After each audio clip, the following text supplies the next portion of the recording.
Okay, so thanks everybody for being here and for joining our series of circular economy webinars organized by Erasme Jean Monnet Center of Sustainability.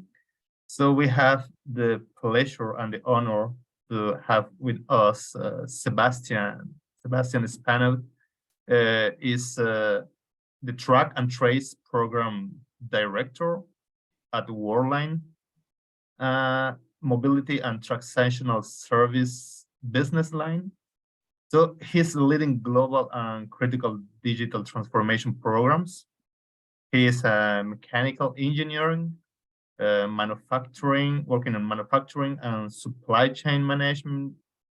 He has a double master degree from Art et Métier at Paris Tech and from Karlsruhe Institute for Technology. Sorry if I'm mispronouncing.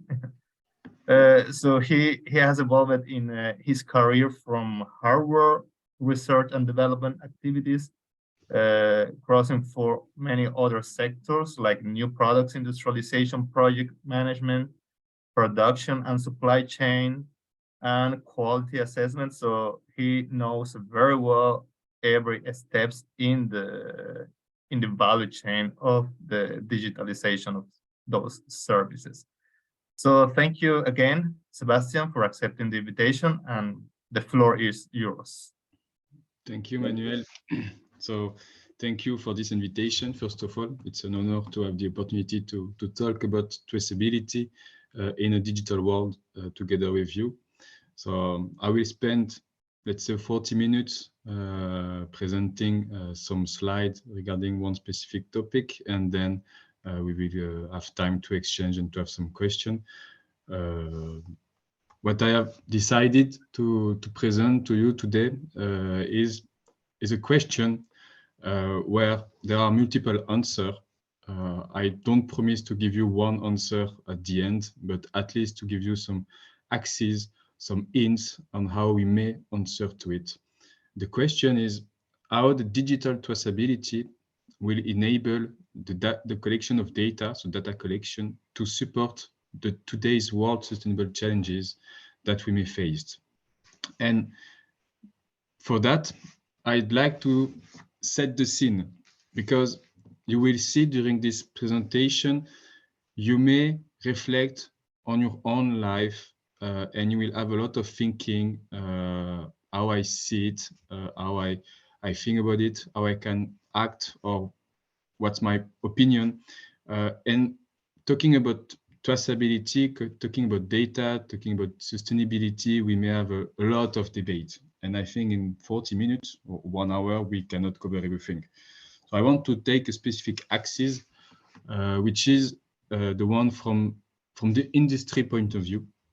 And let's talk about the global industry, because we may also specify sector per sector. There are differences between the farm industry, between the logistic industry, between the medical industry. We may find a lot of differences, but let's take an helicopter view on the industry and to focus also on the medium and big corporation. Because even though here, if we talk about small company, very small company, it's also another debate. So today, if we take this position from the industry point of view, today they are in the middle of a triangle where they need to assess the needs of the people, their consumer, their customer. They need to assess requirements coming from the politics, and politics quite various, institutions, authorities, law, regulation, norms, standards, whatever you want, and the economic, because they are private company, and at the end of the day, we are talking about business, and they are looking for having margin and growing or being, let's say, profitable. But in our coming world, with all those thinking related to climate change mainly, they also have this new, or not very new, but this trend to have a reflection on their carbon footprint, to have reflection on circular economy more and more, And circular economy is not only thinking about recycling, it's also thinking about the way you collect raw materials and the way you design and the way you produce. So it's various aspects. But with this mindset from an industry point of view, that I need to create values, that I need to still continue to create value with all those new elements. And if we deep dive of what is representing, for example, for the people, for the society, today what we observe is there is a cultural switch from the consumer, you and I, mainly in let's say developed countries, Europe, the US, for example, where we are moving from this storytelling approach to story proving and to the what's my own impact. Meaning that 20 years ago, if you went to a shop and you want to buy something ethics, local, then you will look on the packaging, you will read made in France, for example, or made in Germany, made in Europe, and you will trust it, you will buy it because it's answer your needs. Now, with the accessibility of the information, this hyper connectivity world, we learn a lot about issue, conflict, legal aspect, company were cheating on the origin, on the ethics or whatever. And you don't start to just trust what is written on the packaging. You start to want to know more and to have access yourself to the data. So you want to have the possibility to get proof of the story they're explaining to you. And the next stage, which is slowly starting, would be that, okay, but now that I know, is it still in my intention to buy it? Because what will be the impact if I buy it, for example? So this is this customer cultural switch, which is growing. And if we take some facts, some figures, even if we are in this hyper connectivity world with a lot of information, we still can observe that we are misled in this information. Like, for example, 20% of the Instagram posts, which are made by influencers that want to endorse purchasing or trends, display or some trends, they are displaying in their post counterfeit products. So you think that they promote to you an article from a certain brand, but even them, they don't know that what they're in hand, it's counterfeit.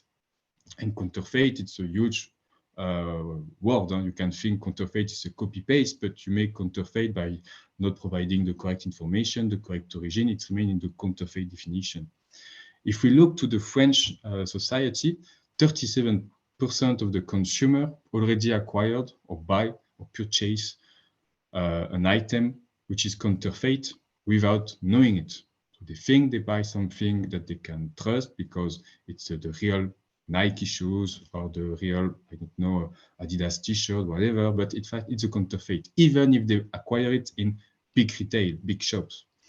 So it's still impressive figures. But on the other side, this population, which is buying stuff without knowing it, is also willing to know more, in the sense that some US study from the World Economic Forum demonstrate that 70% of the consumer below the age of 40 are prepared to pay more for sustainable, ethical, and legally sourced products. So they want to know more. They want you as a company selling goods or selling services to provide more information, and they are ready to pay more, even with the current context of inflation. And if we deep dive only into the European market, some studies show very high figures from my point of view that 76% of the EU consumers are questioning their carbon impacts and share motivation for improving. But to improve, they need to know, they need to get information, and they need to trust the information. We are so suffering from too many sources of information around us that at some point we need to take control back on what they are saying to me and how I can prove it. So that's where the industry are identifying that there is this society cultural switch, which somehow is giving to them some pressure. On the other side, on the political side, there are also some worry. And if we look to some additional figures, mainly on the counterfeit part, everything could be counterfeited, in fact, now. Of course, there is the well-known counterfeit sectors like cigarettes, where we have 15% of the counterfeited items worldwide are from the cigarette industry. But we have also toys, which are already 14%, and every children are using toys. So I let you imagine how many toys you may have in your circle of friends that could be counterfeit when you look to that figures. But other areas like shoes, clothes, medicine, electronics, most of the time also even not well-known packaging materials, meaning that you can buy something where you think inside it's a specific liquid or a specific element, and only the packaging is counterfeit. So there is a lot of variety in the counterfeited item world. And if we look to the illicit trade, which is quite linked to the counterfeiting, it also impacts different categories, different type of industry, like this luxury brands, tobacco, spirit and beverage, fashion, medicines. There are some figures that show that in some African country, more than 40% of the medicines are counterfeited and 20% are sold on the illicit trade part, so which is quite important, and also something known but not really communicated on, its weapons that are also a part of the illicit trade. And all those aspects for industry, they get this society view, they get this institution and authorities who are worrying and trying to put some norms, regulation to enable more controls. Here is a set of, let's say, regulation that just come or are about to come or will be implemented or reflect that will become challenges for industry. We may talk about the European Green and Deal Programme or the recently Net Zero Industry Act, where somehow the industry will have to reflect in their CSR policies, in their sustainability target goals, in their initiative to match those initiatives, those regulations, and to deal with it. There are this new regulation on the deforestation free, where they will have to prove, for example, that the raw material collection that they need for the product production is deforestation free. It's not coming from part of the world where to be able to grow some plants, we just erase the wood, we remove all the trees, and then you get some illegal plantation where you can collect materials from it. There are some, in some countries, some due diligence act. It's not yet, from my knowledge, a global regulation, but like in Germany, there is this due diligence act where you have to prove also as an industry, depending on the size, of course, that you respect human rights, environmental, global value chain, that you're safe and healthy working conditions for the workers, whatever. So you also have some requirement to prove that what you are doing it well, correctly, in an ethical way, and so on. And more specific, per industry sector, you may also have additional regulation that will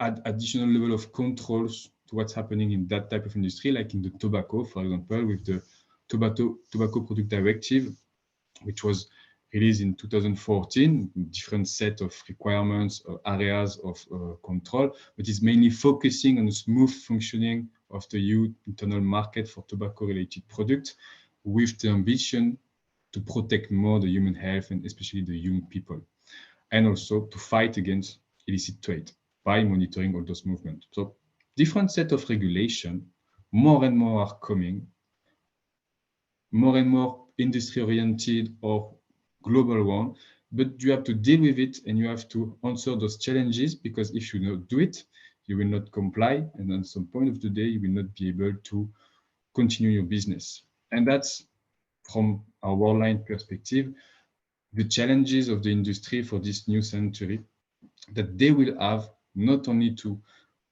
create new product, new trend, but to deal with the challenges, to let's say, deal with the pressure from the society and the regulators, to provide some evidences that they are paying their taxes, that they are complying with the regulation, that they are not fostering the smuggling, that they are providing goods which are safe in global sense to the citizens, that they have some solution to fight against the counterfeit, to make their product impossible to be counterfeited, for example.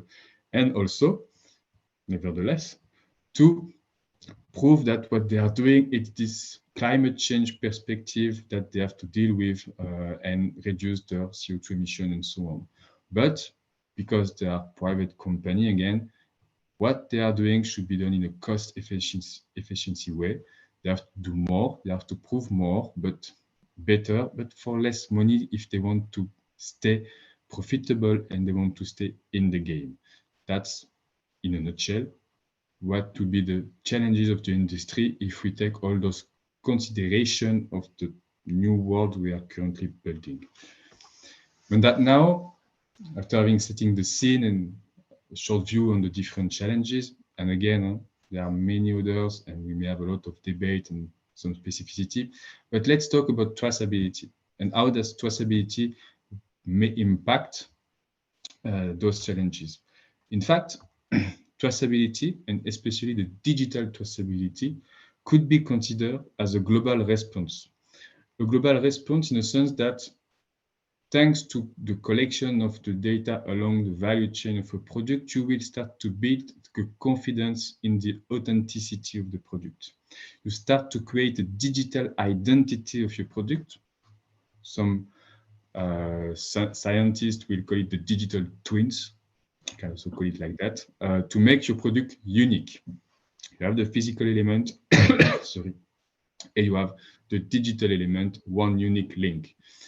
And finally, by collecting all those data along the value chain, you may start to answer to the famous question that the consumer they have or will have. It's who made my clothes? Who made my food? Where it's coming from? Is it ethics? Is it sustainable? What are the characteristics? And so on. So you start to collect the data that need to provide definitions. Talking about traceability, I like to make this parallel, and you may challenge me later on if you want, with innovation. When you ask a group of people to define innovation, you may have a lot of different definitions, various ones. If you ask people currently to define traceability, in fact, it could be the same. Everyone could define traceability as they understand it. If we take a simple definition, traceability is the addition of tracking and tracing. It's the ability to identify the origin of a product by collecting data all along the supply chain, all along the life cycle, from raw material collection to the end consumer, and now and beyond, not stopping to the end consumer, but stopping to what happened after the end consumer. And at the different step of the life cycle, you will start to collect information that you can have in a, let's say, global data lake, where with all those data, you can address different challenges per different actors, like on the raw material side, manage the collection of data linked to the certificate of origin, to the composition of the raw material, to the condition of the workers who were producing those goods for you and so on. On the production facilities, you can start to make some analytics to identify which machine is less or more performant than the other one, identify some internal processes that are consuming in terms of rejects, in terms of material consumption compared to the production efficiency you are looking for. In the distribution and logistics, you can start to make some analytics regarding your flows and the time you spend or you lose by moving goods from place E to place B, where it makes more sense to move from A to C, whatever. And then also from the retail and the point of sales, identify in which market you are more strategic regarding your marketing approach where you are not and you need to adapt. So you can also consider collecting data to be compliant, like we just see previously and like we will see just after. So starting to collect at any stage that you may control as a company will give you the opportunity to value the data for different needs. For that, I'd like to take some example to demonstrate, maybe partially, what I'm saying by starting to collect data to comply with something that you can identify as a constraint, but somehow take this constraint as an advantage, a benefit for your future as a company. I will take the example of the Tobacco Product Directive and especially the Article 15, which is about tracing the tobacco product in Europe from production line to the first point of sale, with the idea, with the target behind to fight against illicit trade, to monitor the movement of legal product along the supply chain, and to give tools and materials to control all those data, to control all those movements. So to give a global, a centralized solution for customs, mainly to be able to identify if the tobacco products they are controlling are legal or not. How it works, it's a combination of the physical world, the supply chain, and a digital world, an ecosystem, an IT ecosystem, where we will collect all along the life cycle data. So at the starting point, if you want to produce a cigarette packs and you are in Germany and you want to produce it for the French market, you will have to request from the French authorities codes, unique codes that you will have to apply on your packs. And they will do it. So you will receive your millions of codes, then you will apply it on your millions of packs you are producing a day.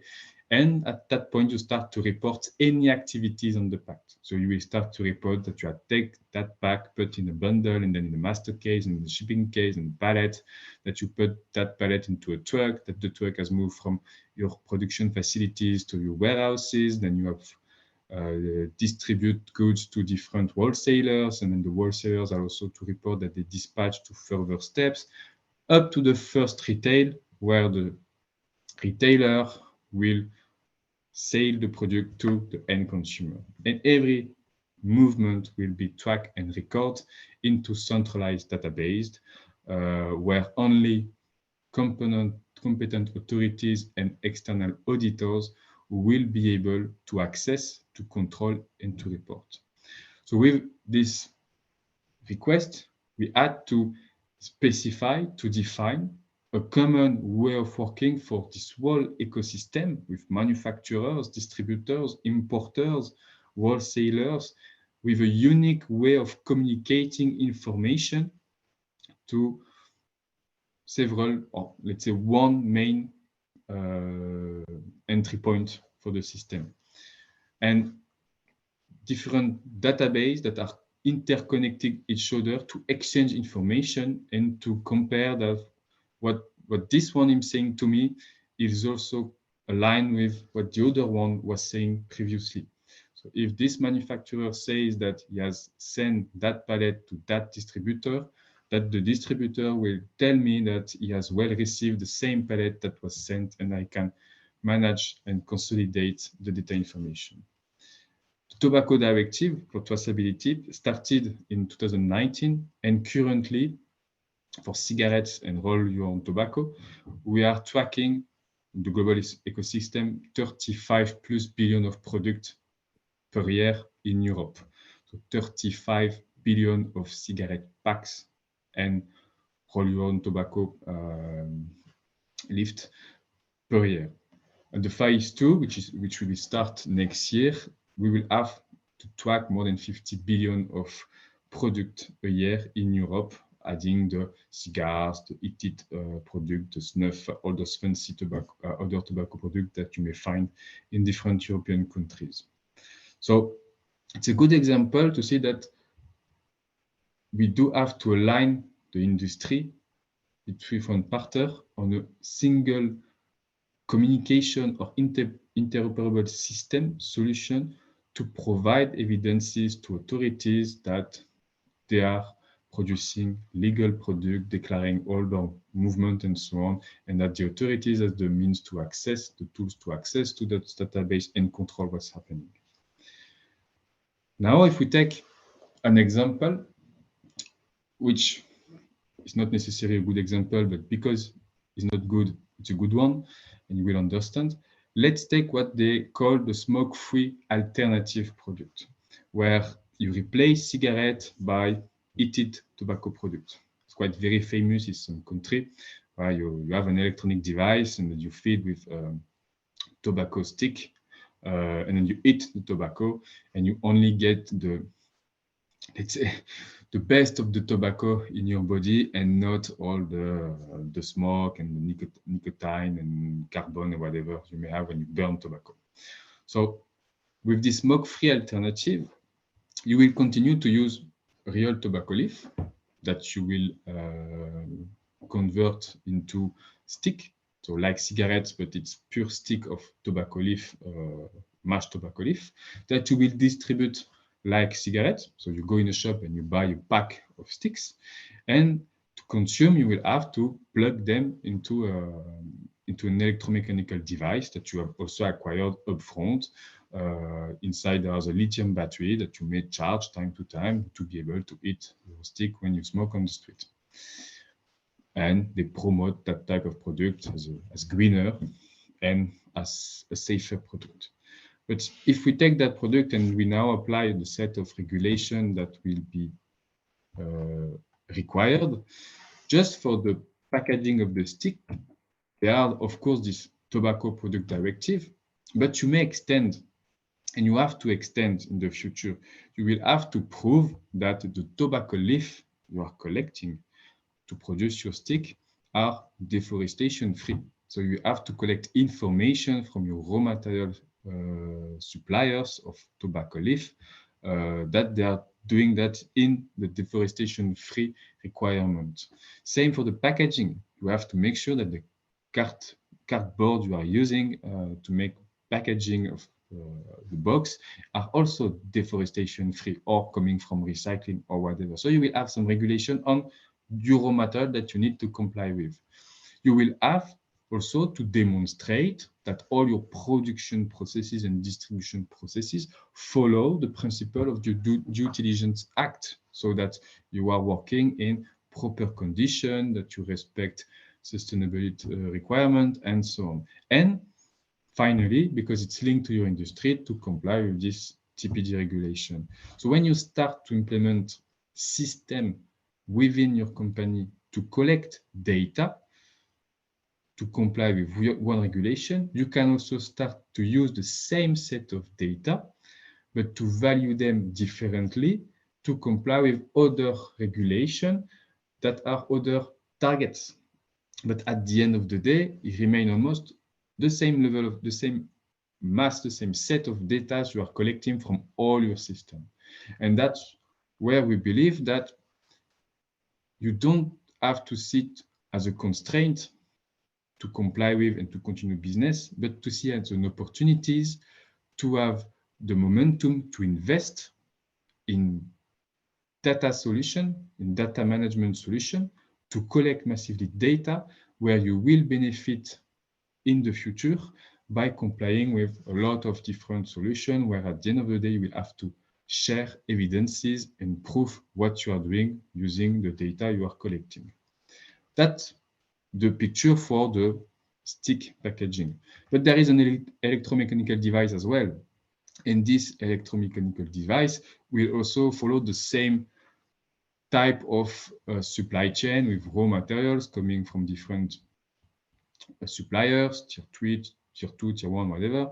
Then production, you have to produce it, you have to put the PCBs into the plastic parts and so on, and put the batteries and the connector and make some loading and packaging, and then ship it to the distribution center, and so comply with some regulation. And you will also have to be able to collect all the data along this life cycle to demonstrate again that you respect the Due Diligence Act, that you may also comply with some eco-design directive requirement that was published by the European and revised recently as well.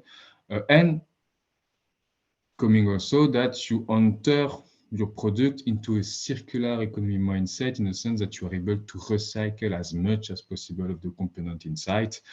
And if we talk about the lithium battery, that you may also in the future respect that digital product passport initiative.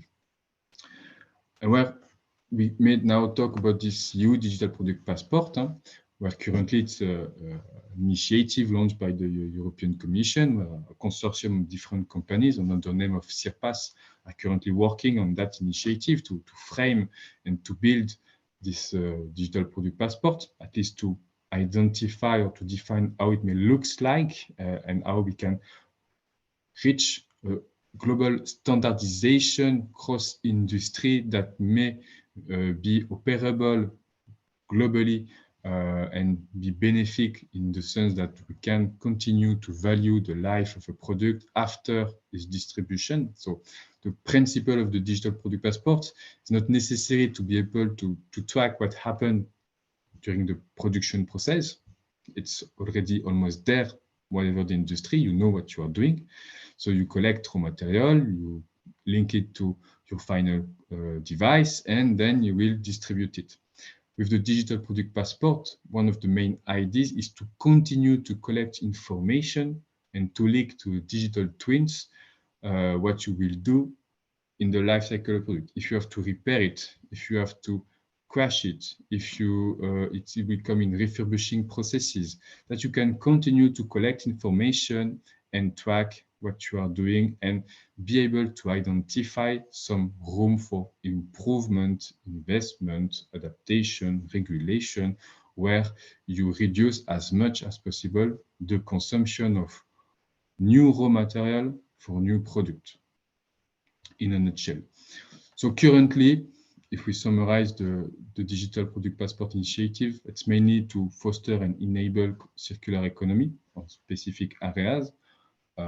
CIRPAS is focusing on three main areas, so batteries, textile, and micro component.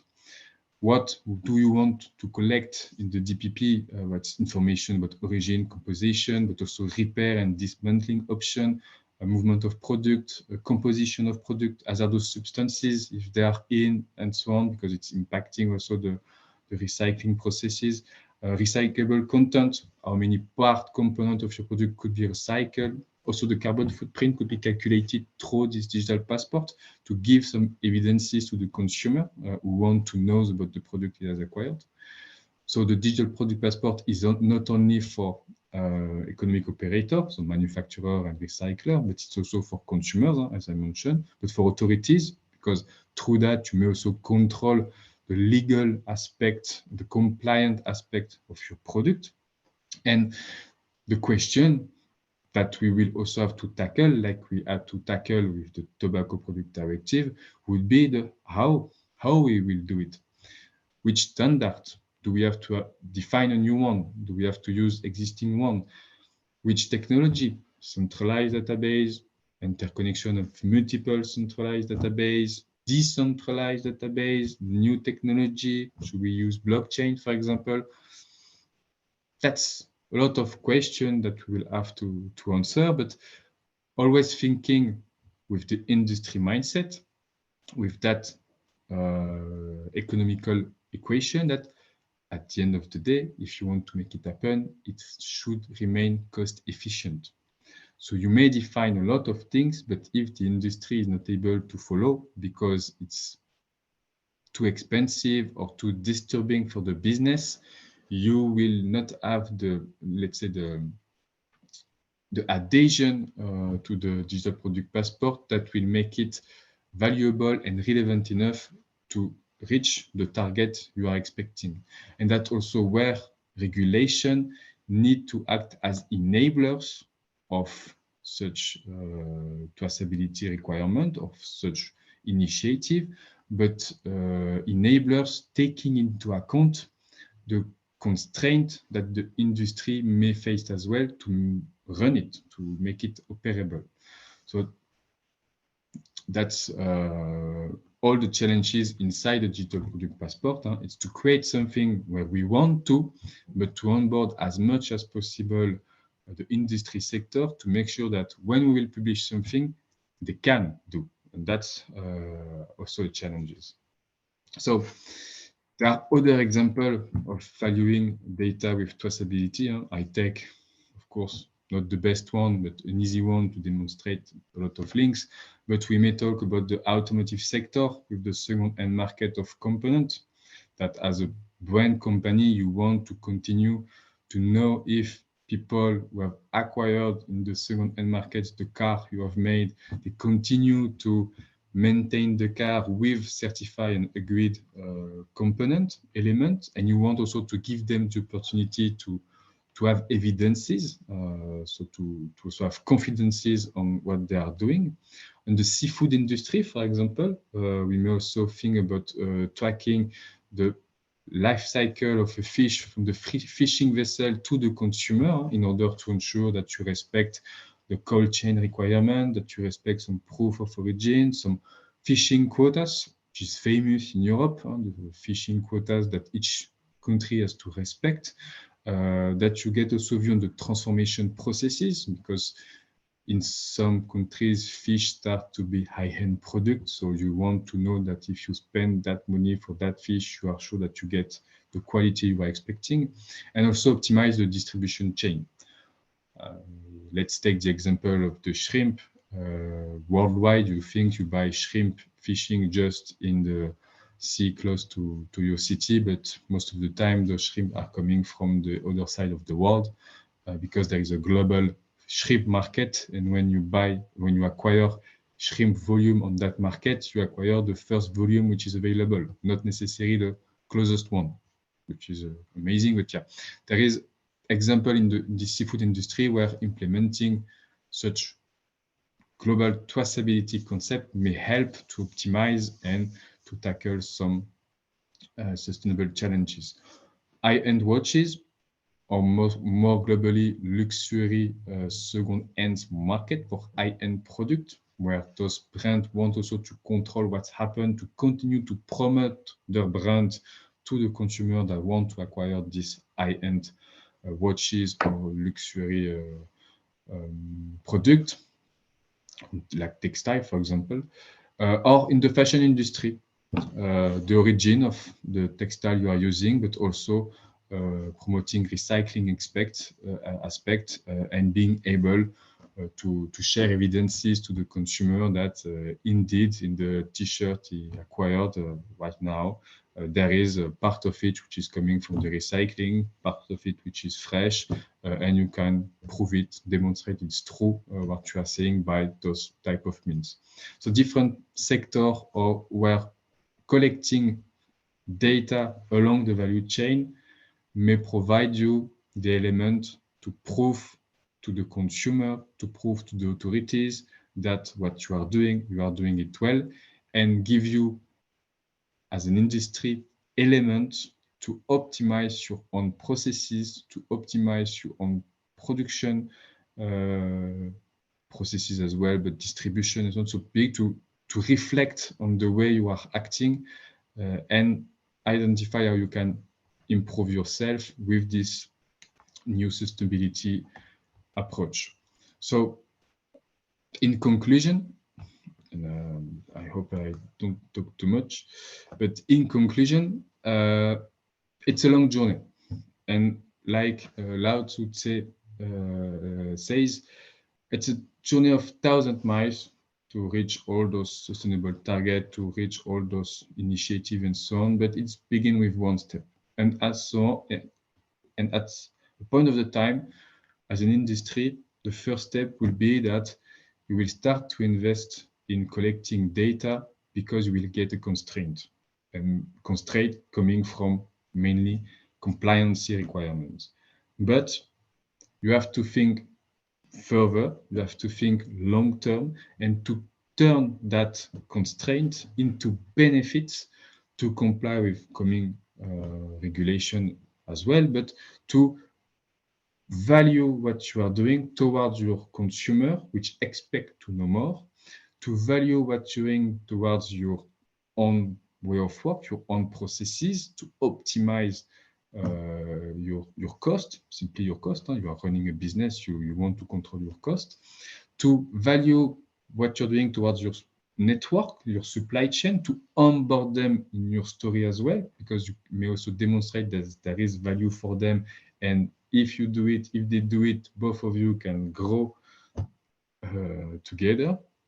And finally, to prove your story, so to prove to the consumer that you take care of them and you provide them trust. So if not yet done, and that's my main advice to a lot of industry, if not yet done, it's time to hire a head of traceability within your company that will sort out how you can benefit of all the data you can collect on your value chain of your product and start to think on the challenges that our world is facing. So I hope I was clear enough. I would say feel free to ask questions. Feel free to ask me to come back to some slides if we want to debate or to have more details. So in any case, thank you for your attention. Thank you very much, Sebastian. It was really a great talk with a lot of very interesting examples that were very visual, so we can have a very good idea about this kind of solutions, digital solutions for data management. To the audience, feel free to write questions in the chat or to raise your hand in case you have any comment or any question. To give you time to think about a good question, I will start with one, Sebastian, because I really like this this approach, the way you were presenting how digital product passport was a very good tool for tracing.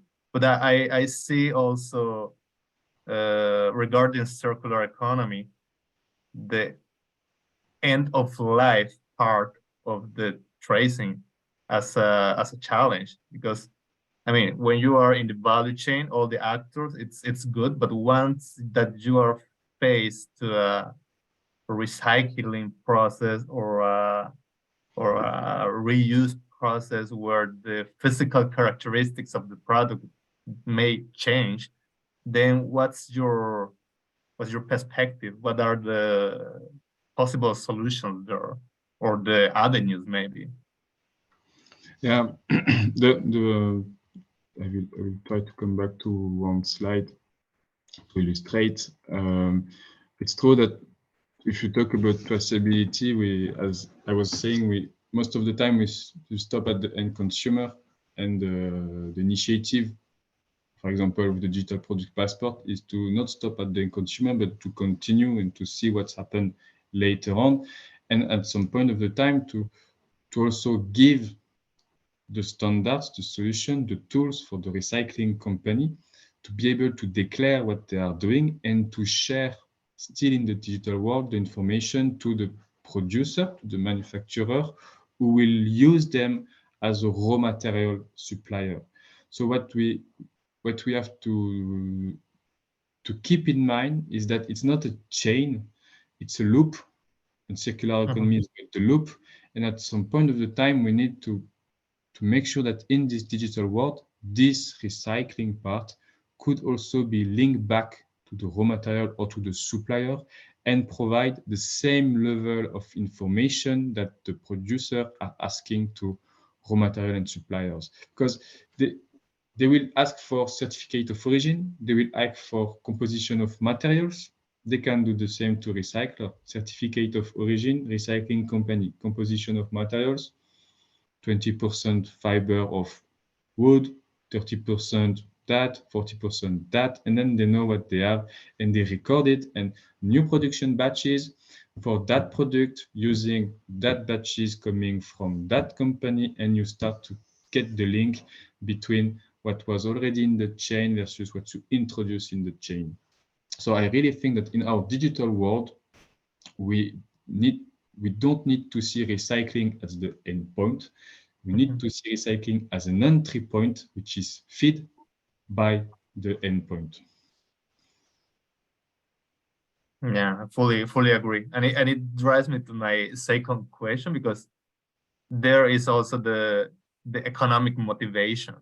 So do you think that this kind of challenge will be regulation driven, or is there economic motivation for the companies that are, I mean, the end of life companies that are facing recycling activities or reusing activities?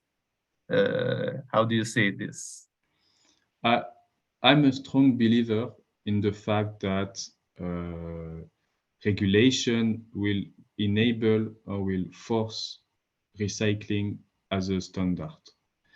I think that from an economical model point of view, when you talk today to some industry, most of the time they will just put in front of you the economic equation, saying, well, yes, I can invest in reusing that and that and that into my production processes and display to my consumer that what I'm doing, it's greener than before and so on. But it's an investment where I cannot justify this return on investment currently.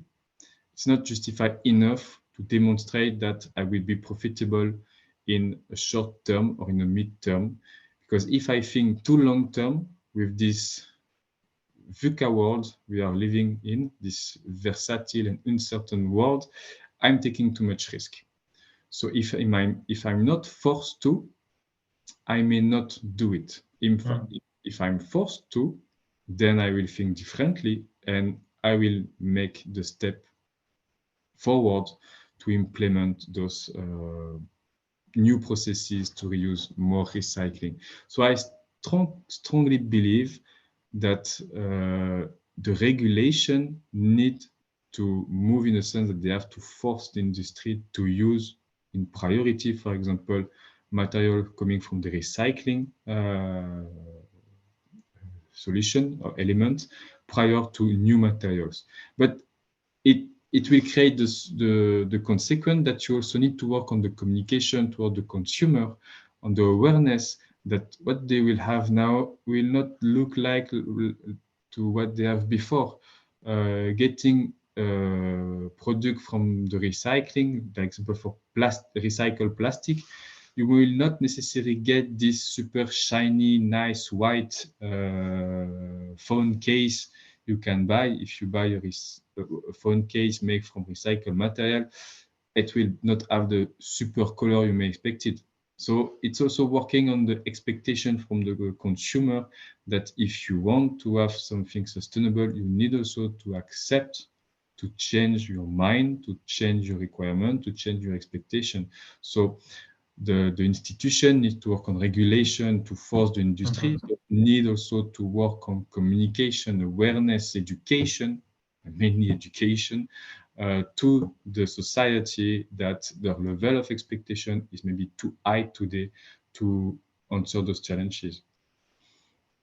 It's nice to say that I want sustainable products, but you also need to accept that it's not the perfect product you are used to.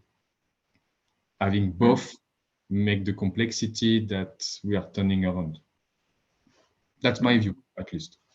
Yeah, I fully agree. I think that there's a big role to play in citizens' involvement and participatory policy making also. And I mean, in politics for the citizens and the role of the policymakers to make that transition happen. So any question from the participants? There's not. Let me see in the chat. Okay, well, you still have time to make a question. One last question, if somebody has something to say. If not, we are very grateful, very happy to have you, Sebastian. For those that are also, because Sebastian is also participating in a tech talk tomorrow in a smart city conference. So you are also very welcome for those that are in Kaunas to participate on it. And it has been a very visual, very practical, and very helpful presentation. Sebastian, I really appreciate your initiative. And that's all for my side. Thank you, everybody. I really appreciate your participation. And we will have another circular economy webinar on the 25th of May about circular economy initiatives in developing countries. So you are all very welcome. I will be sending you the invitations and also some more information about it. So thank you again, everybody. Thank you, Sebastian. And Thank you very much. See you soon. Thank you. Goodbye. Thank you very Thank much. you. Goodbye.